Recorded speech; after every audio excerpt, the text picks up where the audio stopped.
鳴りやまぬ愛を叫ぶよ全てを抱いてここにいるんだ光はそこ Nanatsu no Taizai foi um dos primeiros animes que eu assisti, e foi ele que me introduziu a todo esse mundo de animes e mangás que eu sou tão imerso hoje.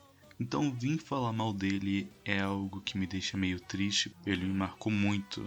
Mas né, nem tudo é perfeito e Nanatsu depois da segunda temporada podemos dizer que tem alguns probleminhas, né? Então vamos parar de enrolar e começar logo. A trama inicial de Nanatsu Taizai é encontrar 7 cavaleiros superpoderosos conhecidos como a Ordem dos 7 Pecados Capitais. Cada membro dessa ordem de cavaleiros tem uma marca de animal no corpo e representa um dos 7 pecados mortais ou capitais, depende da tradução. Eles são acusados de serem criminosos e trair o reino de Leones. Então a princesa Elizabeth vai atrás dos cavaleiros juntos do capitão Meliodas, que é o pecado da Ilha do Dragão, e a história vai desenvolvendo a partir daí. A primeira e a segunda temporada são muito maneiras, a primeira sendo a minha favorita. Os personagens se mostram ser bem interessantes, tem muitas lutas maneiras e uma história até que legal e vários mistérios que você fica curioso para saber a resposta. Mas foi logo na segunda temporada que trouxe alguns conceitos que pareciam ser super maneiros, porém, ao decorrer do tempo, fez a história ir se degradando mais e mais. A primeira coisa que eu quero falar é como a contagem de nível de poder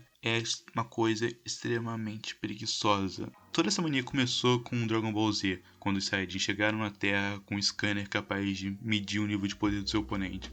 A partir daí, muitos animes começaram a adotar essa medida de estabelecer o quão forte um inimigo é, e Nanatsu não escapou disso.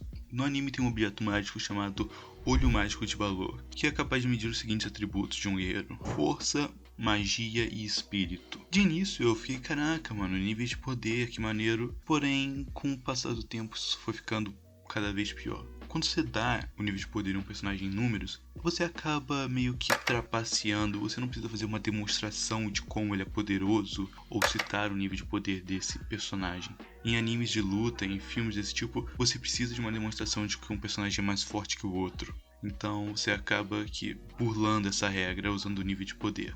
Isso é uma técnica narrativa muito preguiçosa e esse detalhe é um erro bem simples que não estraga sua experiência com a obra e nem nada do tipo. Mas o próximo que eu vou citar, a coisa já começa a ficar um pouco feia. A partir da segunda temporada, com a aparição dos 10 mandamentos e toda a introdução do clã dos demônios de vez no anime, os níveis de poder ficaram muito desiguais. Personagens que eu gostava pra caramba na primeira temporada, como House e Yu-Gi-Oh! Thunder, ficaram completamente idiotas e inúteis a partir da segunda temporada, porque os 10 mandamentos eram poderosos demais. Além de transformarem o Yu-Gi-Oh! Thunder num fanboy do Meliodas, ele ficou completamente inútil. Ele não tinha poder nem fazer cócegas em um membro dos 10 mandamentos. E isso continua pelo resto do anime, pelo resto do mangá. Nenhum personagem é forte o suficiente para bater de frente com o clã dos demônios ou o clã das deusas. Ou você é um demônio e é extremamente poderoso, ou você é um membro dos 7 pecados capitais. Essa é a única forma de ser forte nesse anime. E isso me irritou para caramba. Outro problema, a meu ver, é a repetição. Não tem, uma coisa nova a partir de cada arco. É sempre eles lutando contra o clã dos demônios, e isso impedir o rei demônio e tal. E são sempre os mesmos inimigos, são poucas vezes que surge um grupo de inimigos novos ou personagens novos, sério. É muito chato.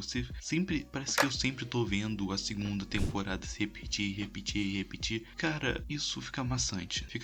Não importa o que você faça, vai ficar uma hora, a pessoa vai enjoar e não vai querer mais assistir. Bom, vamos falar sobre a animação. Isso é algo que afeta mais o anime, mas com certeza fez muita gente dropar ou ir pro mangá, porque não dá, sério, eu não consigo tancar essa animação toda travada, bugada por mais 3 temporadas. É simplesmente inassistível. O Meliodas peitudo, o escândalo bugado. Ai, por que Nanatsu acabou assim? Como essa animação incrível, linda, maravilhosa, com lutas surreais, se transformou nesse monstro? O que fizeram com o meu garoto? A única esperança que me restava era a animação, e nem isso se salvou no anime, que me fez dropar completamente. Mas eu acho que é isso, gente. Eu acho que eu falei tudo que eu tinha pra falar sobre Nanatsu no Taizai, como caiu muito a qualidade ao decorrer dos capítulos e foi cada vez chegando mais próximo do seu fim. Bom, esse meu vídeo é apenas minha opinião. Nanatsu no Taizai é um anime que eu gosto muito a partir da primeira temporada até a segunda, porém chega um ponto que eu mesmo saturei dele.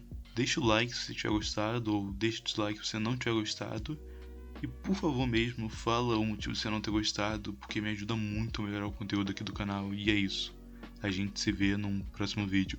Falou e fui!